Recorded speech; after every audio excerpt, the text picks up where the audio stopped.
Okay, I'm changing and testing brake fluid today, and here's how I do it.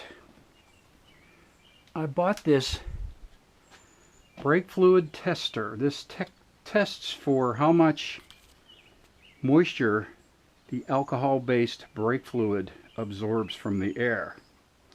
Alright, it's been 2 years since I changed my brake fluid. I'm afraid of brake fluid. I've covered my gas tank, my fairing shroud, front fender, and the inside of the fairing with plastic bags. And I've put a paper towel around the master cylinder. And I have a garbage can and paper towels ready for if I get a drip, because brake fluid will destroy your paint. So, I'm ready to test the brake fluid. Now, I have a I have a bottle of brake fluid that I have opened about 2 years ago. But the total time, every time you read a maintenance manual, it will tell you to only use brake fluid from a sealed container, implying that it has to be new. Okay. What's the danger? If the container's open, the danger is it will absorb moisture. Okay. So what I've done is I've opened this, I bought this probably in 2020 or maybe 19 when I changed a clutch and brake fluid on my Goldwing. Alright, I got this bike in 21. But I have this tester. Now I poured some brake fluid into this cap, and I'm going to test it for moisture content. These LEDs will light up. The more LEDs that light up, the more contaminated the brake fluid is. You don't want moisture, water in there. How does the moisture get in? Through the breather cap on your master cylinder, because as your brake pads wear, the brake fluid level in your master cylinder will be dropping as you're making up for that space from the brake shoes, the brake pads moving in the calipers, making up space using brake fluid. Alright, so here I'm going to test it. Turn it on. I got one LED. That brake fluid is good. It's like new. Because that cap on that bottle probably has only been open for about 5 minutes or less total. Okay, so I'm afraid of that. I'm going to put that over there. So that brake fluid's okay to use. Now I'm going to test what's in my master cylinder. Now you be very careful with these. Pay attention to which direction the writing is aimed, so you put it back on in the same direction. This is facing so that as though you would read that while you're riding. Okay. That goes there, and then there's this bellows in here that's going to drip brake fluid. Alright, so quickly put that somewhere. Okay, sorry for the camera movement. This is live television. Okay, that was an attempt at humor. Alright, so we're going to test what brake fluid I have in here. Turn it on, stick it in there. It's starting to light amber. The first LED is starting to light. It's acceptable, but I want to flush it anyway. Okay. Notice how much brake fluid I don't have in the master cylinder. It's just barely down to the top of the window, and I don't even like that height, because I'm going to turn this off. Okay, so the reason I don't overfill or don't go past halfway on my master cylinders is, like I said before, if I were to put new pads on both calipers, I would be pushing the pistons back, and that would push brake fluid back up into the master cylinder. And with two calipers there and a lot of hoses in the new thickness, the pistons will be further into the calipers. That's going to push the brake fluid way back in. And that cap and bellows probably come to that line there. You could actually have the brakes almost applying themselves if you had too much brake fluid in there. All right, so what am I going to do next? This is a vacuum brake bleeder. I just checked this morning here in June of 2023. You can buy, not this one, but you can buy one that will do what this does. I saw on Amazon for $18. So what this is going to do is this is going to suck the brake fluid out of my master cylinder. Now I could do it the old-fashioned way, which is fine, which is squeeze the lever and crack the bleeder on the caliper, and then squeeze the lever and push the brake fluid out, okay? But I don't want to push all the old brake fluid through the system, and I don't want to suck all the brake fluid through the system, because I could accidentally get air in the system, and sometimes that's hard to get out. So I'm just going to empty the master cylinder. Alright, I always keep rags ready to go when I'm doing brake work. Now I've got brake fluid on this. That's only going in that garbage can when I'm done. Alright, so here's how I do it. I'm going to suck that brake fluid out. I hope this shows up on camera. I do that by just operating this pump. Hear the air being sucked out. Sucked out. Okay, watch the brake fluid. See how it's going down, I hope? Now I'm sucking all the dark spots at the bottom of the master cylinder, where some contamination may be.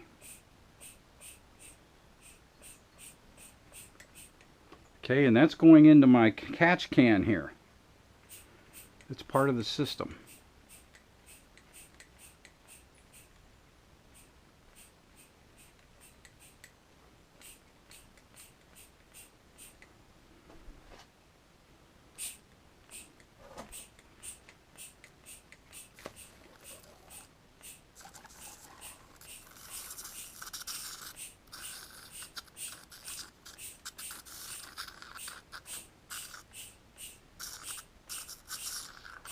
Okay, now I'm afraid of this, so I'm going to get this away from the bike. Now there's the brake fluid I sucked out.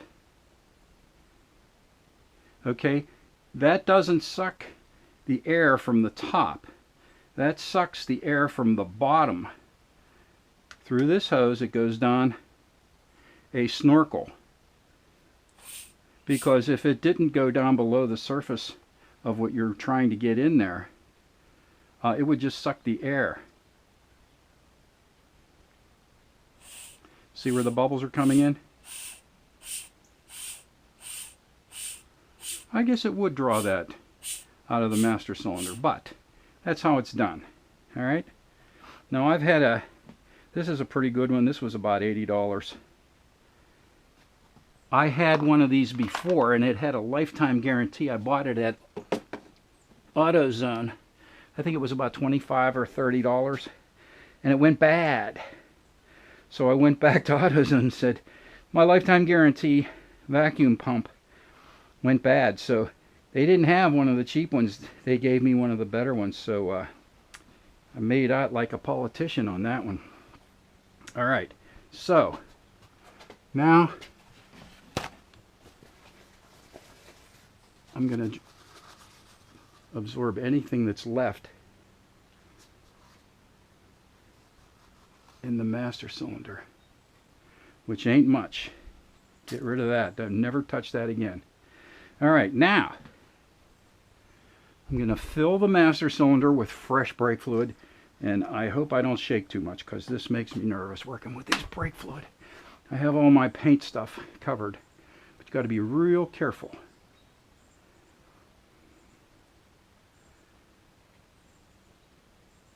I'm going to go up to within probably 5 millimeters of the top. Now, it's got a drip running there. I'm going to close the bottle right away so it doesn't interact with the atmosphere absorbing moisture. Okay. Now,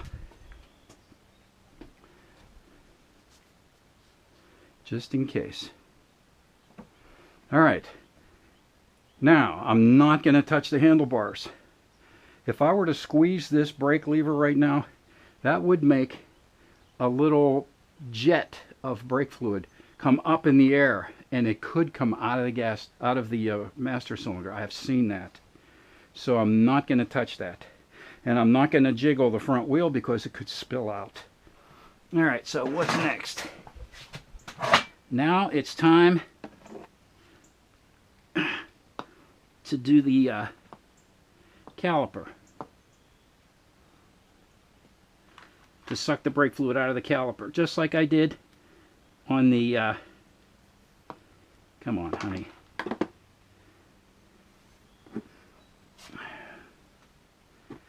This is just like changing oil. I can never seem to do it without making a mess. See, I got a few drips of brake fluid on the ground.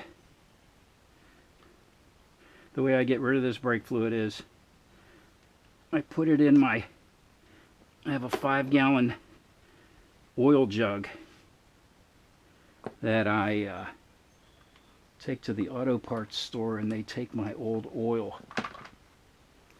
Alright, so put this on the nipple. I've got the wrench on there. Now to loosen the bleeder, I'm going to be going counterclockwise. So I don't want to put the wrench on here because I won't have much of a stroke. I'll probably only have about 15 or 25 degrees of stroke. So I have to start here. Alright, then you put the brake bleed hose on. Now, I want to stabilize this bottle. Be patient with me. I've got a new bottle that came with the new gun in here. I'm going to stick it in there.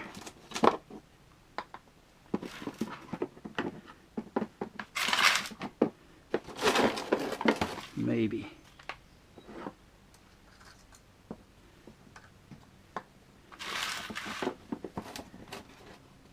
Okay, now I'm going to stick this on the inlet. The cap on this thing identifies this part goes to the vacuum pump, so this part goes to whatever you're trying to get the brake fluid out of. Alright, so here we go. I'm going to crack the bleeder. Now watch this vacuum gauge. I'm going to pump up some pressure to see if I have a good vacuum seal, and I do not. Try it again. Yes, I do now.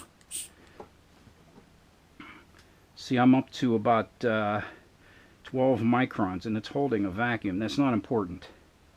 But, well, I guess it kind of is, which means I don't have a leak. Okay, so I've got that up to 20 microns. I think that's in microns. Now I'm going to suck the brake fluid out. Watch the gauge. Hear it? Glugging. Okay. Now I'm going to check the master cylinder because I don't want to suck air into there. Alright, I've still got a lot in there. So, let's pump it up and do it again. Look how much brake fluid I've got out of the master cylinder and out of the caliper and the hoses. Okay, I've got 20 microns of pressure of vacuum. Crack the bleeder again.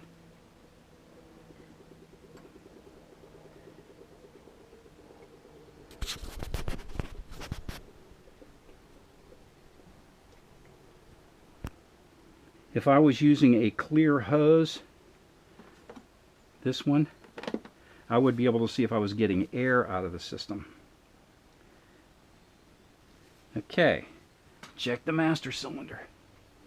Okay, it's gone down to about where I want it.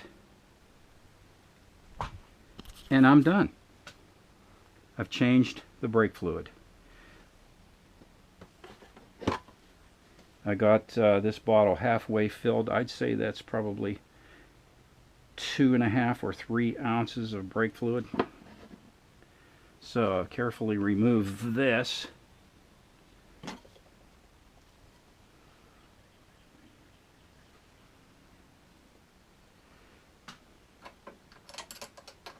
Make sure I got the bleeder closed. Put the rubber nipple cap on there. I'm done. Brake fluid's changed. This side is flush. Now I'm going to do the same thing on the other side, and the same thing for the rear caliper.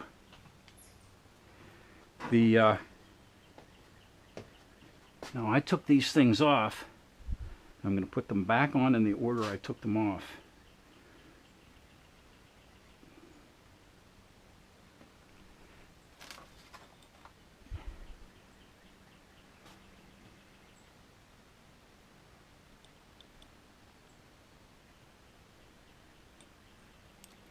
Just going to set them there because I have to bleed the other side too. Now to do the rear, you have to take off the saddlebag.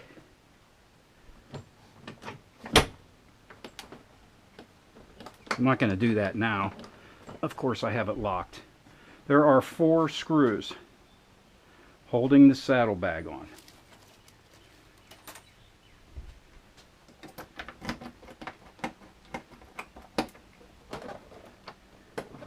Come on, honey. I never locked my bags before. There are 4 screws. 1, 2, and then 2 in the bottom. And the bags just lift off. You're going to need that to get access to the rear caliper. And the reservoirs are right here, below the gas tank.